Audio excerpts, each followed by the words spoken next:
Ready? You already, man. I got this little problem though. Alright. Okay, you should call the doctor for that. I don't even know what it is. Because I didn't know the problem too. Yeah. No, it gets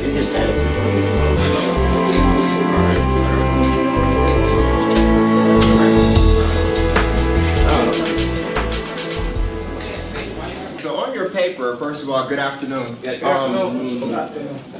On your paper, you should have the correct heading, and you should have your objective for today. So I've given you the purpose of why you should have an objective for every single lesson. And so as Quasi read, our objective is 9th grade English students will be able to apply the correct form of a given verb to a collective noun as a means of creating proper subject-verb agreement. So this is just one statement, but we're doing a couple of different things here. So by the end of this lesson, you should be able to apply the correct form of a given verb. So this time we're working with verbs. So this is probably like the pre-verb assignment to our next semester's verb chapter. Okay? So, and you're going to have to apply it to a collective noun. So we're going to learn what a collective noun is and how to apply the correct verb to that noun. Okay? And basically what this is creating proper subject-verb agreement. So in grammar, and in sentence structure, again, these are one of those little nuances that people will expect that you already know. Otherwise, in your writing, you're going to look very, very, very ignorant if you cannot make those connections of your verb agreeing with your subject. Okay? So, and this is very, very important. So, before we get started, though, without looking at your paper, who thinks that they can give me just a brief guesstimation of what a collective noun is? So obviously I don't want you to look at the paper this time. This is what we call a pre-assessment. I just want to see what you know from before about collective nouns, whether you know about it or not. Ronald. A collective noun is something that collect nouns? That's very good. Collective noun is something that collect nouns. It is that. Anyone want to add anything to it? Jay? It has something to do with a group. Anyone want to add something to it? It comes clutch. It what? It come clutch. It come clutch. Okay. Ronald is cut off. Anyone want to add anything else to it? All right. So that is correct. It is a group of nouns that have been collected together. And they've been classified because they are so similar, and we just call them by that group name. So we either call them crowd, or we call them audience, or what's another one that we might say? Niggas. Thanks for saying that on camera. That would actually be, I guess that can be used collectively, but really that would just be the plural form of that slang term. What did you say? Crew? Mm-hmm. Crew. Okay. Like the McDonald's crew or the backstage crew. Okay. So it's any time that you use one word to mean more than one person without it necessarily being plural. Can you use gang, Mr. Gunn? Hmm? Can you use gang? Gang. Yep. So what we're going to do right now is watch a little video that is going to illustrate to you what it is, like we always do. Just know that at the bottom, your performance task, you're going to be expected to underline the correct noun and underline the collective noun. So you're going to have to know how to identify collective nouns and then complete each sentence that you're given by using the correct form of the verb in parentheses. So you'll be given a sentence, you'll have to tell me what in that sentence is a collective noun, which word is the collective noun, and you'll be given two words in parentheses, you have to, and they're verbs. And you'll have to select the correct one that matches the collective noun. So, let's go ahead and watch a video. And the last little thing is your success criteria. So it is at the number 3. It says obtain 80% or better. So usually if you aim for at least 80%, that's considered a B-, and B- is still considered good. Okay, and so good is good, and you can basically say that you have retained the knowledge from that concept. Now, anything in the C range or below, you probably need some more practice on, and obviously anything A and above is pretty great. So aim for at least an 80%.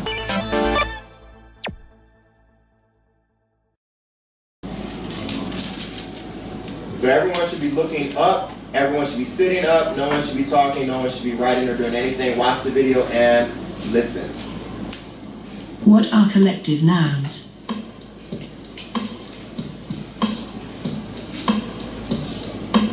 A noun which names a collection or a group of people, animals or things is called a collective noun. It is not the name of a single person, place or thing. For example, crowd, audience, army, cabinet, class, committee, jury, fleet are all collective nouns. If you look at these words, you will come to know that each word is made of many things of the same class. For instance, the noun fleet is a collection of many ships. Similarly, jury is a collection of judges. That's why they are called collective nouns. Collective nouns take sometimes a singular and sometimes a plural verb. When the persons or things denoted are thought of as individuals, a plural verb should be used. When the collection is regarded as a unit, a singular verb should be used. For example, in the sentence, the couple are going to visit London this week. Here the word couple is thought of as two persons and different things. That's why a plural verb has been used here. Similarly, in the sentence, the couple doesn't want to help him, the noun couple represents only one person. That's why a singular verb has been used here. It should be noted that the collective nouns, cattle, police and people, are always followed by a plural verb. Never use a singular verb with these collective nouns. Thanks for watching. Please subscribe. Okay, so That's good. So so if you put go ahead. alright, so if you put an S at the back of it, does that mean that that is collective? No, so we're going to go over that right now. I'm glad that you're asking questions that are on target and on topic. What about kids? What about kids? You know, like you put S on kids, isn't it collective? Right, so usually anything that you have to put an S on, that's just the plural version. So collective is when, so that's why with Jay's example, that was incorrect because you have to put an S on that word. That's just the plural version of it. Collective nouns are things that you don't have to put the plural noun, the S on, and it's still considered plural. Okay. Now, what she said though is that sometimes the collective noun can act singularly or it can act in a plural form.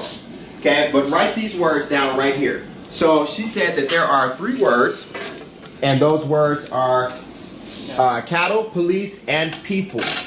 And she said these are always plural.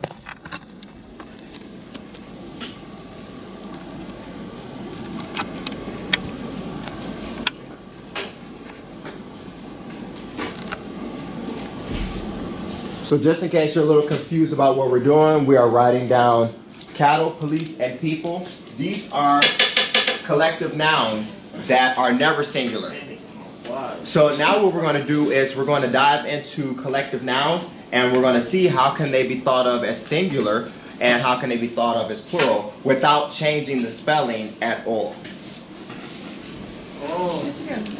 Question. We're writing this down. Cattle, police, and people. So the rules that we learn about collective nouns, we don't apply to these. These just always stay plural. The other collective nouns, sometimes they'll be singular. Other times they'll be plural. Got this down? Okay. So, let's go to the handout. Turn to page 266. 266. And she said collective nouns at the top.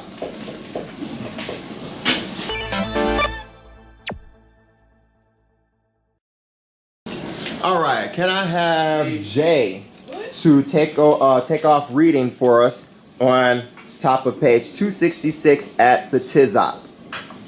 No. I'm gonna need you to never. Every day. You know that a noun is a word that names a person, place, or thing, or idea. Certain nouns name a group made of a number of people or things. These nouns are called collective nouns. Each noun listed below is a connected. Okay, so as Ron said, a collective noun is a collection of person, places, or things. Okay, and here's an example. Like she said in the video, it's committee, family, flock, swarm, audience, team, class, herd, crowd, jury, club, orchestra. Let's write down the definition of a collective noun on our paper. It's the one inside the rectangular box. Can you read it for me, Trenton? A collective noun names a group that is made up of invited Individuals. Thank you. So let's write that down in the rectangular box. Okay? But one thing I want you to notice about those words in that little word bank above, none of them end with an extra unnecessary S on the end of it. Okay? They're all just spelled their regular same type of way, and with that same spelling, they can be considered singular or plural. After you write down the definition for a collective noun, I want you to restate it in your own words, just like we do the vocabulary words. So if your friend or classmate was absent today, and they said, "Hey, what did we do in Mr. Kelly's class today? You know I hate him." And you say, "We was talking about collective nouns. You ain't really missed too much." Collective nouns? What's a collective noun? I'm pretty sure that you wouldn't say, "Oh, well, hold on, my friend. Let me go straight to my backpack and pull out our assignment and read it to you." Okay? You would probably just say whatever came to mind of what you remembered about a collective noun. So how can you put the definition of collective noun in your own words? After you... Oh, I know how to do I just didn't hear you. Oh, do it? Yes. Do it? Okay. Okay, so you might say, Ronald, you already said yours. You said it's a, basically you said it's a collection of nouns. Okay, someone else might say, someone said group. I forgot who said group. Okay, Jay said group. Okay, it's a group. You might say it's a group of person, places, or things of a certain class. Someone else might say it's a bunch of the same type of nouns. There's a couple of different ways you put it. Be creative. Shania, can you read the second paragraph on the page where it says nouns and verbs always? Nouns and verbs. Nouns and verbs always must show agreement when a singular noun is the subject of the sentence. The verb agrees with the singular noun when the plural noun is the subject of the sentence. The verb must agree with the plural noun.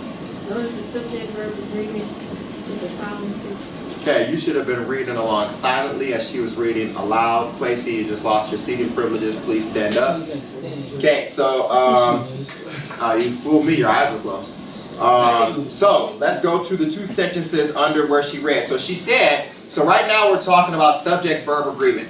So she said that when you have a singular subject, your verb must also be what? Plural. That's not what she read.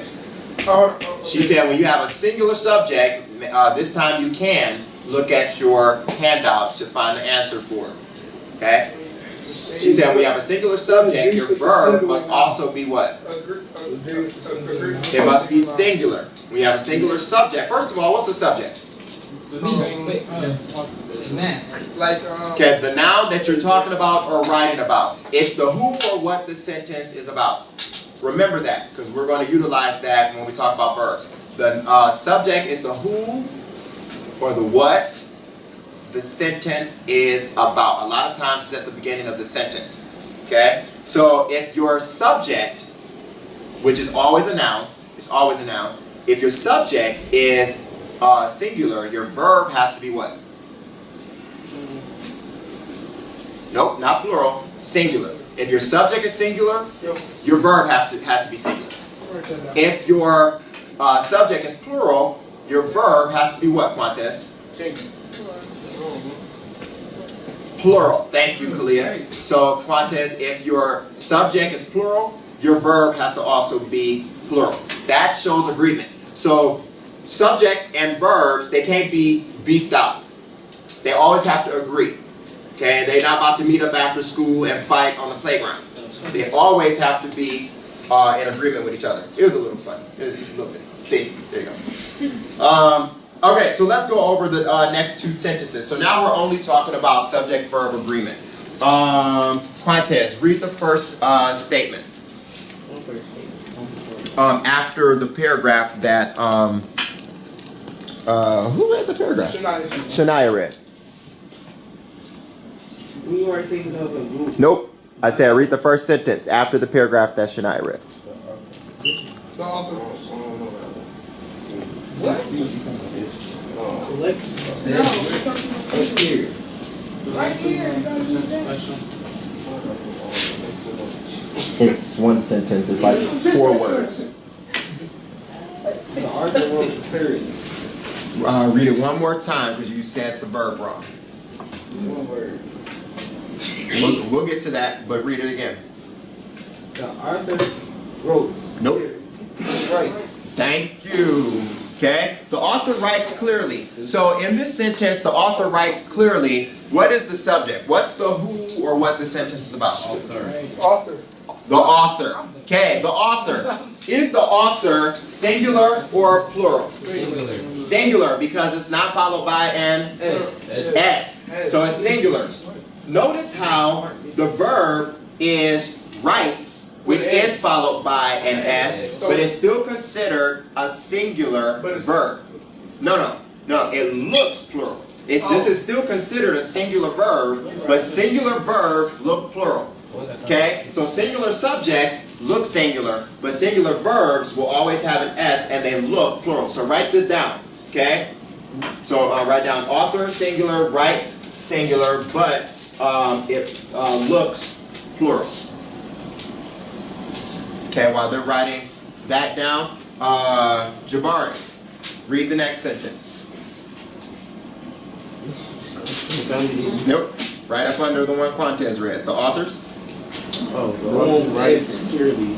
Okay, the authors write clearly. Okay, so this time we have what type of a subject? Plural subject. We have more than one author here. The authors, and then this time we have a plural verb.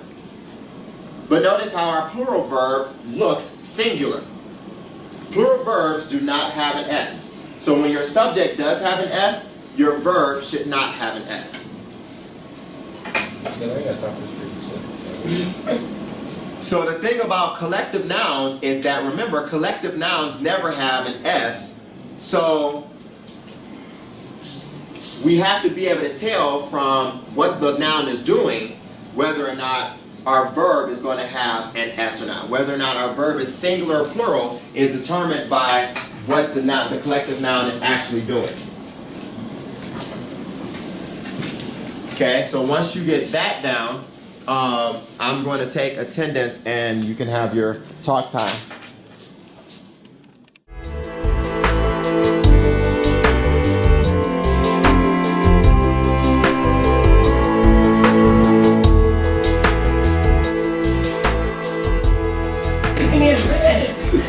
Okay.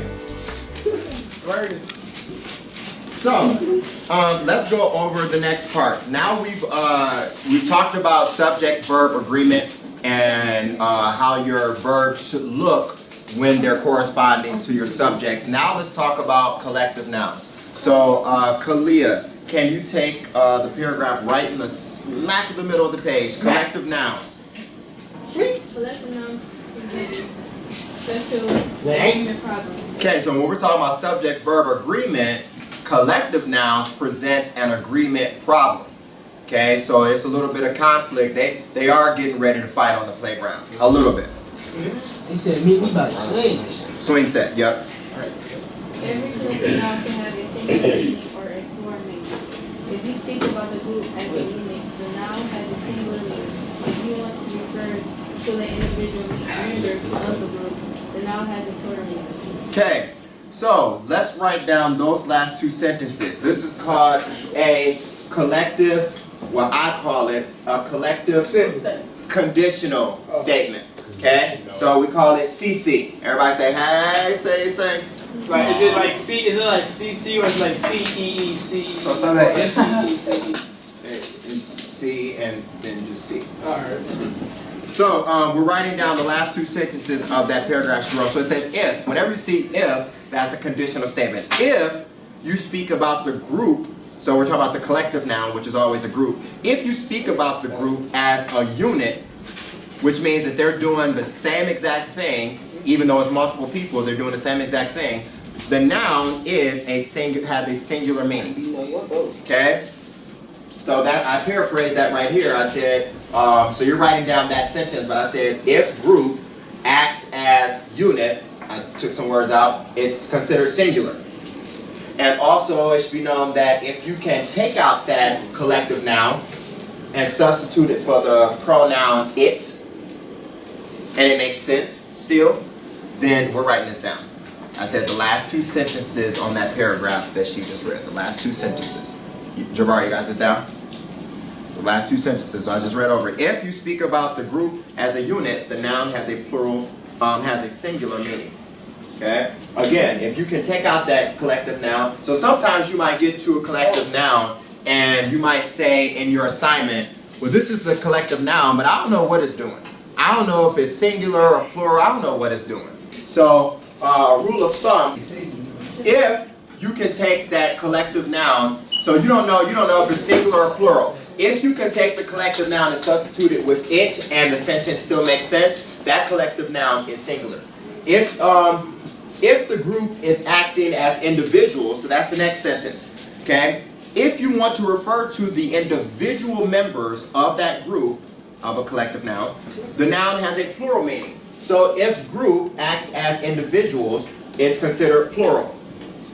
And again, if you don't know, substitute that collective noun with the pronoun they, and if it still makes sense in that sentence, then the collective noun is actually plural. Question. You should write that down.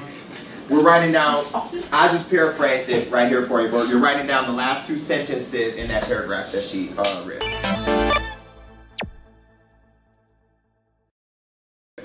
So let's go through the examples. Quran, take the first example. The family sat down. Almost. Sit down the dinner. Sits down the dinner together. Thank you. The family sits down to dinner together. Jabari, I need you to sit up before I need. But sit up while you read it. Quasi, I still need you to stand up. Okay, so the family sits down to dinner together. How many people in their family? This is a real question. How many people actually sit down and eat dinner together at home? Not all the time, but yeah. 1, 2, 3, not all the time. Okay, 4. Wait. What's the question? How many people actually sit at the dinner table with their family and eat? We sit together. Okay. I don't know. That is like. Okay, so it's just you two that. Okay, brothers. Okay. So for example, they're talking about the family. When I was growing up, when I was in high school, I didn't have as much time to do it because I was working and my sister was working. But definitely in middle school and elementary school, my mother used to make dinner every single night, and she used to call us down just like you see it on TV. And she would say dinner's ready, and she wasn't one of those professional and hoity-toity type of mothers. We weren't some rich type of family. We were poor, and she used to cuss like a sailor. She used to smoke weed. Like she was just a regular person, but she believed in the dinner table. So she would fix dinner every single night, call us down, and we would eat dinner as a family together. So just like you see on TV, on those little shows, and people would be passing things around, can you pass me this so-and-so? Oh, can you have me this? And so what were you doing today in school, and this and that? We'd actually have those conversations at the dinner table and be interacting. So just like it is here, the family sits down to dinner together. So this one, the collective noun is what? What's the collective noun in this sentence? Family. Family. Sits is the what? The verb. Sits is the verb. Notice how sits has an S on it. So if the verb has an S on it, is it singular or plural? Singular. If the verb has an S on it, it's singular, which means that the subject is also what? Singular. So the family is a collective noun, and they're singular because they're all doing the same thing. They're all sitting down together. Quakes, I'm going to ask you one last time to stand up. So they're all sitting down together. Now, when I went to go stay at my dad's house, because my parents didn't live together for too long because they didn't get along too well. So when I used to go stay with my dad, me and him would obviously be a family, but we wouldn't sit down to dinner together because I would eat a certain type of food which would be completely unhealthy, and he'd be eating another type of food which would be his own dish of, healthy stuff. So, and he didn't have a dinner table at his place because it was always like some little small apartment or something. So there, the family would be plural because we would be doing different things. Can I read the next But when it's all together, it's singular. When they're all doing the same thing, then it's singular. When they're doing different things, then it's plural. Number 2, Jabari. The family scatters in all directions. Okay, so after dinner, the family scatters in all directions. Oh, I said it wrong again. I did it last hour too. And I put an S on scatters. On scatter. It should just be scattered. The family scatters. So since the verb, what's the verb here? The verb is scatter. Scatter. Okay? Since the verb does not have an S on it, is it singular or plural? Plural. Plural. Without an S, it's plural. That means that the collective noun, they're doing different things. So after dinner, they go on their own and do their own little thing in their own directions. Okay? So, the fourth one, Quasi. The third one, Quasi. The crowd. The crowd cheers the passing parade. Okay, the crowd cheers the passing parade. How many people have ever woken up on Thanksgiving morning to go down to the parade downtown? Okay, I've done it like once in my entire life. You're like tired as all heck because it's the first day you get to sleep in, the first day of the school year that you possibly get to sleep in, but your folks are like, let's go down to the parade. And you're like, yay, great. So you got to wake up early, it's cold, but you go down there. But you have different families that are along the strip, but they're all considered one crowd. Singular. Okay, it might be singular. Okay, so let's see here. The verb in this sentence is what? The verb is cheer. Cheer. Okay, cheers with an S. So since it has an S, is it singular or plural? It's plural. Okay, if it has an S, it's singular. Okay. If it has an S, it's singular, so that means that the crowd is singular too. Okay, so they're all doing the same thing. They're all cheering for the same parade. Yeah. Okay, so it's considered singular. Last one, Ashanti. The crowd moves to their favorite person on the crowd. Okay, so when you get down there to the strip, each family is moving to their favorite spot. Okay, so this time the verb is what? Individual. Nope. See, the crowd. Plural. Move. Move. The verb is move. So that's the first thing that you got to be able to do. You got to be able to find out where's the verb. Okay? What's being done? Okay? So they move. Okay? This time move, is it followed by an S? No. So since it's not followed by an S, it is plural. So this means that the subject, the crowd, they're doing different things. They're still considered the crowd, but these different families, they're moving to their favorite spots. They're doing different things. Okay? So, the last thing that you should know is that, read the last one, Le Charette. Where's the second from the last paragraph?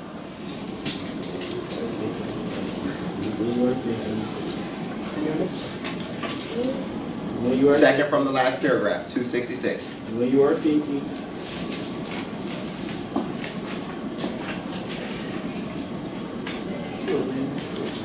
Le Charette, you're on the correct page, 266.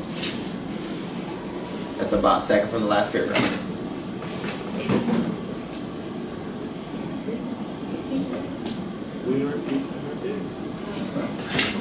When you are thinking of the group as a unit, use a collective noun in the form of the verb that agrees with the singular noun. Everyone should be reading along. When you meet individual members of the group, Use the collective noun in the form of the verb that agrees with the plural noun. So that's everything that we've just been talking about. So, to help you determine whether the collective noun in a sentence is singular or plural, substitute it for the noun. So that's what I wrote down here. Make sure you have this on your paper, and that's the last thing you have to write. So you should have this, and this. So to help you determine whether a collective noun in a sentence is singular or plural, substitute the word it for the collective noun. If the sentence still makes sense, the collective noun is singular. If you can substitute they, the collective noun is plural. Okay. Let's start on it. I'm going to stop here. Tomorrow, though, make sure that you have your notes. Keep these notes. You're going to add your exit ticket to this tomorrow. So when we come in, we're going to do the exit ticket, and we're going to check over the exit ticket to see if you actually retained this information correctly before you do the actual assignment, which is part B. And then we'll, before we do that, we'll do a class practice. I'll have you feed me sentences that involve collective nouns and see if you can give me a verb that matches it correctly.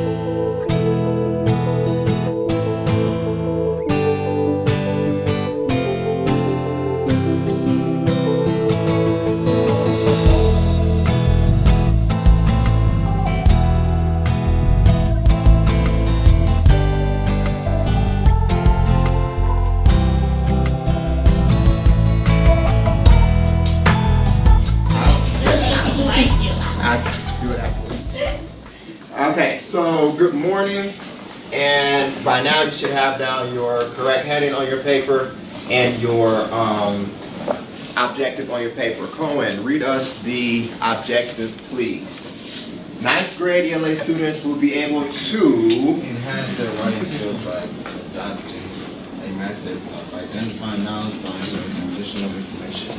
Okay, so we are going to do just that. We're going to learn how to bring your writing skills up to a higher level, assuming that they're at a certain level. We're going to try to increase them by showing you how to insert certain information to identify nouns that are in your sentences. So, how many people have ever heard of a complex sentence? I did. I don't know what it is though. Huh? You don't know what it is? Cohen, you said you heard of it before. A complex sentence. Do you remember what it is? I heard it yesterday.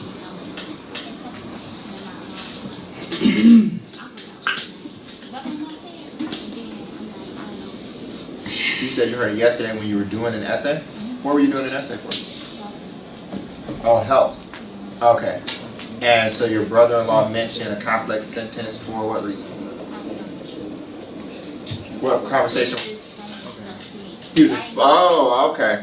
You were doing an essay. He was trying to put you up on game about different sentence structures. He said a complex sentence, and he didn't exactly explain it all the way out to you, but you've heard of it before. Okay. So a complex sentence is a sentence that is comprised of two different things. It has a full sentence and then a fragment in the middle. And the fragment in the middle is called a subordinate clause. Okay, and so it just makes your writing look a little bit more scholarly when you have different sentence types and structures going on in your writing. And so when you do a higher level of reading in the future, you'll encounter that a lot. You'll encounter sentences that are compound, which means there's a sentence inside a sentence, and then there's also a complex compound, which means that there are phrases and statements inside of complete sentences. So it's a little difficult because you're like reading a sentence and then there's a phrase inside of it, and it can throw you off because after that phrase it gets right back to the original sentence and you have to figure out, wait a minute, what was being talked about at first? Okay, so this is additional information, and so right back to the original sentence. So that's what we're going to do here. We're going to do it on a smaller scale, though. We're going to learn how to insert additional information to identify the nouns in our sentence, okay, making us sound a little bit more scholarly and formal and professional. So I'm going to give a video, and on the video you're going to copy down 3 facts. During the video, make sure that you are not so engulfed into the actual visual that you pay attention to what's being said. Okay? 3 facts. Any questions? Alright, it's going to go fast. It's not a really long video, so you have to, again, use those skills that I told you about note-taking. When something is said, tune out the rest of it and keep repeating it over again. So if it says that, the sky is blue, you're like, oh, that's a fact. The sky is blue, the sky is blue. Just keep repeating it to yourself in your mind until you get it down on your paper. The sky is blue, the sky is blue, the sky is blue. Then come back up, pay attention, till you get another fact. Oh, airplanes fly, airplanes fly. You know what I'm saying? So just keep that idea in your head until you completely write it down. Everybody good?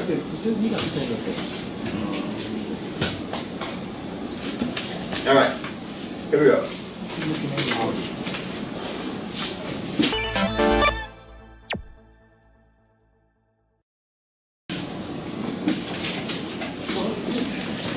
Welcome back to another lesson from your 2-minute teacher. In this lesson, I'll explain appositive phrases as well as how you can use them to combine sentences. An appositive is a noun or noun phrase that renames another noun right beside it. They can be very brief, or they can be a long combination of words. Let's look at some examples.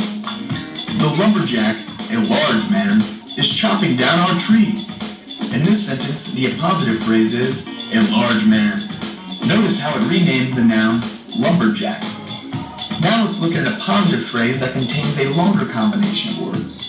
During their date, Terry, the pickiest eater of all time, took over an hour before deciding what to eat. The appositive phrase in this example is the pickiest eater of all time because it renames the noun directly before it. Appositives can be placed in the beginning, middle, or the end of a sentence. Remember that the appositive is always separated from the rest of the sentence with a comma and 2 commas if it's placed in the middle. In this example, the appositive phrase is at the beginning of the sentence. A laid-back guy, Bobby never lost his cool. A laid-back guy is our appositive phrase in this sentence, and the noun that it's renaming is Bobby. In this next example... Okay, so again, this is how you take notes, okay? So let me... Right, I said it was going to be going fast. So you have to... So let's say we go back to right here. Right here. Okay, let's say we go back to right here. So not only does he mention it, but he also writes it down in a chalkboard-like setting. But soon as he says this, you have to keep repeating it in your head until you write it down. And don't try to write down every single word. Okay, when you're note-taking, you're writing stuff down so that you can understand it. So you can use abbreviations, you can use text language, all of that stuff. So for appositives, you probably don't know how to spell appositives yet, so just use an abbreviation. Probably just write APP, and then when it's convenient for you, finish it off later. Just write APP, can be placed in the beginning, so probably just put BEG, middle, MID, or N, okay? And that's your note. You know, appositive APP can be placed at the beginning, middle, or end of a sentence. And just keep repeating that to yourself until you get it down. So as soon as he says something, just keep repeating it and abbreviate it on your paper. Don't try to write down verbatim everything that he's saying. Every single little word and spell it exactly correctly. You don't have time for that. That's not how you take notes. Sometimes notes are not neat. Sometimes they don't look good. They look like chicken scratch. They're all over the page. They're not on the line. They're here and there. The font is bad. You're just getting down the information. Don't worry about all the other stuff.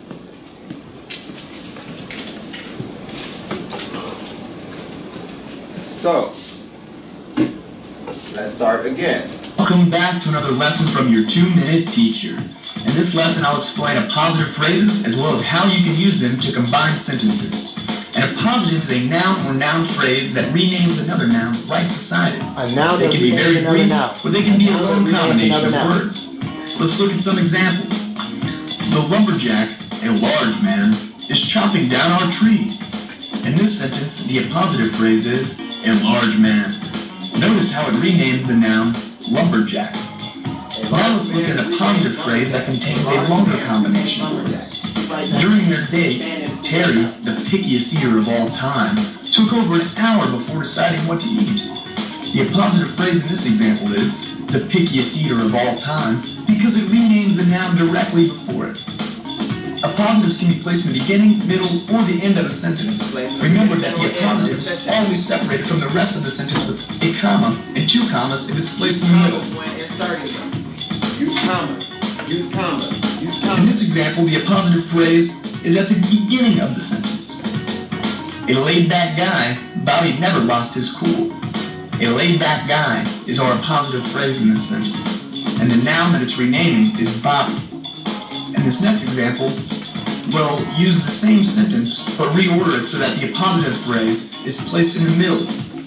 Bobby, a laid-back guy, never lost his cool. Notice how a comma is placed on each side of the appositive phrase when we place the appositive phrase in the middle. Now let's look at an example where the appositive is placed at the end of the sentence. Bored with their teacher's grammar lesson, the students laughed at Bobby, the class clown. The class clown in this sentence is our appositive phrase, and it renames the noun Bobby right beside it. Now let's look at how we can combine 2 sentences using appositives. The girl who moved in next door is from Kansas. Her name is Amanda. Now let's see if we can combine them using an appositive. Amanda, the girl who moved next door, is from Kansas. The appositive phrase is the girl who moved next door. Now let's try to combine these 2 sentences.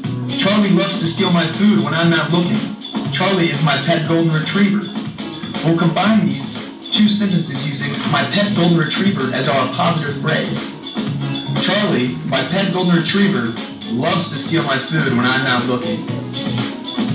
And that's all for our lesson on appositive phrases and combining sentences using them.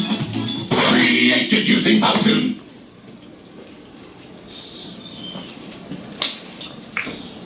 Okay, so you should have down 3 facts by now. So let's go through some of those 3 facts. Cohen, what was one fact that you found? Appositive nouns can be placed at the beginning, middle, or end of the sentence. Thank you. Okay, appositive nouns or phrases can be placed at the beginning, middle, or end of a sentence. They don't have any single placement. Is that a hand? No. Keith, what is one fact that you wrote down? Use commas. Okay, use commas. Okay, we use commas to basically surround the appositive word or phrase. We use commas. Okay, Tyler, is that a hand or no? Nope, he already said what I was about to say. You already said what I was about to say. Okay, Elijah? I said a noun that renames another noun. Okay, it's a noun that renames another noun. Yeah. A noun that that identifies or renames another noun. You want to do one more? Yeah. I said positive nouns is a noun or phrase. So it could be a noun, a word or phrase. Yep. So it's always a noun, but it's just it's either just one word, one word noun, or it's a noun phrase. Kamira, what's one last fact that you wrote down? Pardon? They said all of them. What she said- She said they said all of them. Oh, okay. You're busy. All right. All right.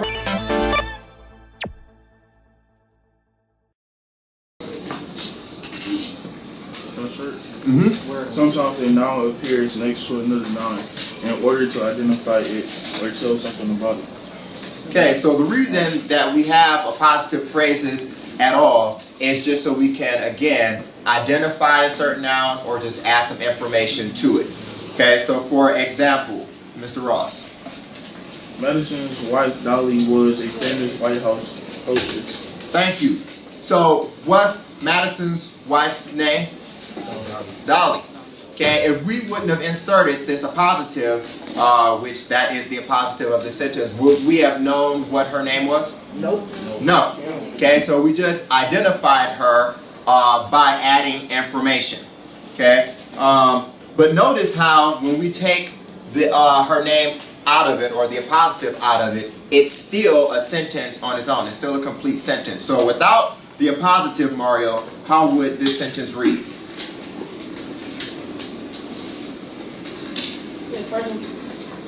The one that Ross just read. Without the what? Okay, we read the one before that. That's why it's important for us to be following along. Blake, I need you to sit up. Madison, wife. I don't got Yeah, that's it. Pardon? I don't have 268. Then why didn't you say that? It's unacceptable. Madison's wife. Hold on for 1 second.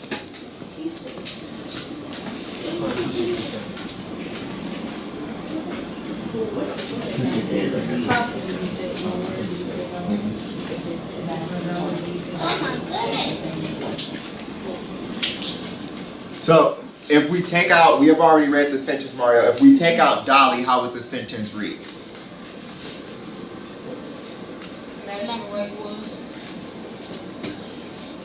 Madison's wife was a famous White House hostess. Right. So it would still be a complete thought even without the appositive in there. Okay. So what we're writing down is the appositive definition. If you didn't take it from the video already, it's in that first rectangular box. An appositive is a noun that is placed next to another noun. And even if you did copy down the definition from the video, make sure you edit it and put in there that it's next to. Okay, it's next to the noun. So it's not, you know, name a noun and then put in a positive. Even though an appositive can be anywhere in the sentence, it's still next to the noun that it's talking about. So if you don't have that in your definition, go ahead and write this one down. An appositive is a noun that is placed next to another noun to identify it or add information about it. So it's not in the next paragraph, it's not in the next sentence, and we're writing this down, Blake. Oh, I didn't know. I'm going to I know, that's why I said we're writing this down, Blake. Alright, next. Sometimes an appositive is accompanied by other words. Okay, so the next sentence is what, Carlton? Madison, our fourth president, and many other officers. Thank you. So the words "our fourth" describe the appositive president. So everything in that phrase is not the appositive. There's still only one word, which is the appositive, and that's the one noun that renames or identifies the other noun. But everything else, those are considered the words of the appositive phrase. Okay? The phrase "our fourth president" is an appositive phrase. It adds information about the noun Madison. Okay? So just copy down that last box, and then you're finished. An appositive phrase is a group of words that includes an appositive and other words that describe the appositive. We're writing that down. So this one right here, this appositive phrase is an example of a complex sentence because it's a regular sentence that has a smaller fragment sentence inside of it. Notice how our fourth president is not a complete sentence. It's just a fragment. It can't stand alone. That's what you call a subordinate clause.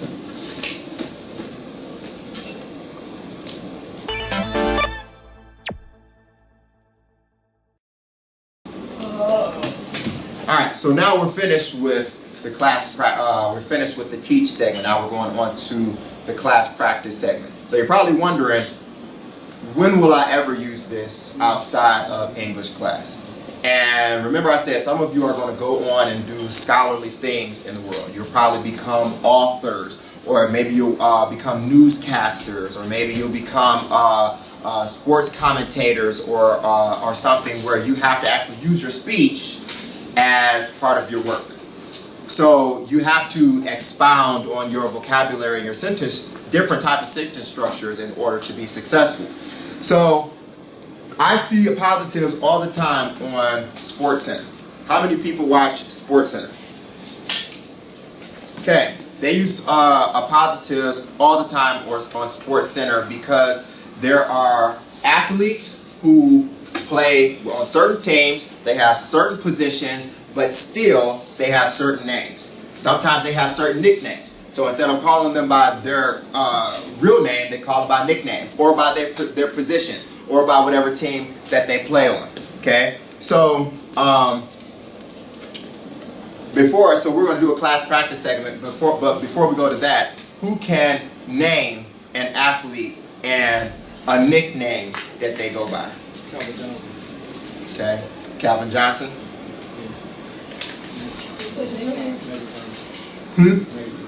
Megatron. Okay. So, can you use that in a sentence for me? Yeah. Can you use his nickname in a sentence as an appositive for him?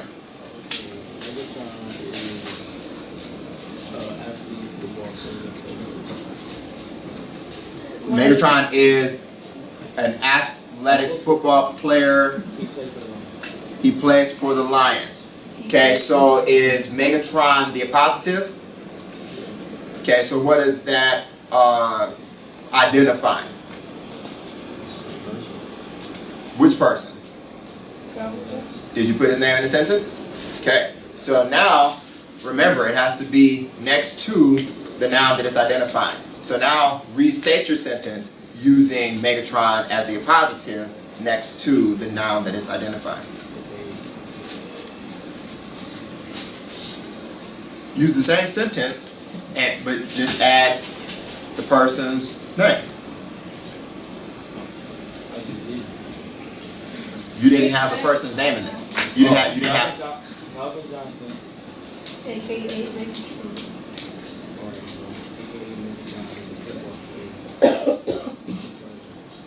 Hey, you see how that, how that works? So it's Calvin Johnson, Megatron.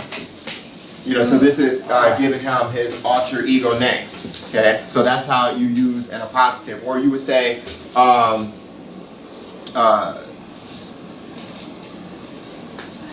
what position is Calvin?